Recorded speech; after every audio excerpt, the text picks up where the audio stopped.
Mashambulizi ya Israeli yameua watu 14 nchini Lebanon. Licha ya kuongezwa kwa muda wa wiki 3 kwa mpango wa kusitisha mapigano ya hivi karibuni, mapigano makali yamebuka upya kusini mwa Lebanon, ambapo Wizara ya Afya ya Lebanon imebainisha kuwa takriban watu 14 wakiwemo watoto wawili wamepoteza maisha kufuatia mashambulizi ya angani yaliyofanywa na jeshi la ulinzi la Israeli yaani IDF siku ya Jumapili. Mashambulizi ya Israeli yalilenga vijiji kadhaa kusini mwa Lebanon baada ya ADF kutoa ilani ya kuhama kwa wakaazi.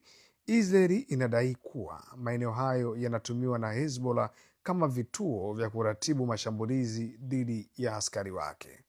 Kwa upande mwingine, Hezbollah imejibu mapigo kwa kutuma ndege zisizo na rubani yaani drones, ambapo mwanajeshi mmoja wa Israeli mwenye umri wa miaka 19 ameuawa na wengine 6 kujeruhiwa katika shambulio la drone ndani ya ardhi ya Lebanon.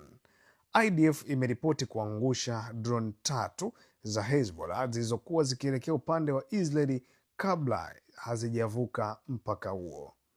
Ingawa nchi hizo ziko chini ya mkataba wa usitishaji mapigano, Israeli imekuwa ikitumia kipengele cha haki ya kujilinda, yaani right to self defense, kuhalalisha mashambulizi yake. Kipengele hiki kinaruhusu Israeli kuchukua hatua dhidi ya tishio lolote linaloonekana kupangwa au kukaribia kutokea.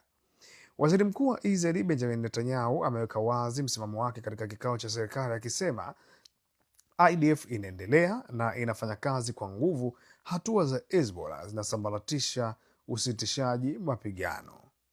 Netanyahu anasisitiza kuwa Israeli haitakaa kimya wakati Hezbollah inaendelea na harakati zake za kijeshi mpakani, jambo ambalo linatia shaka mustakabali wa mazungumzo ya amani yanayoendelea katika mipaka ya Mashariki ya Kati.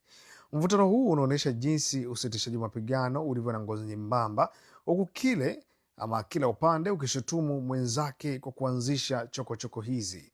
Jamii za kimataifa zinaangazia kwa karibu kuona kama wiki hizi 3 za nyongeza zitaleta suluhu ya kudumu au kama ni maandalizi ya vita kubwa zaidi ambayo watu wanatarajia kwenda kuiona siku zijazo hivi karibuni.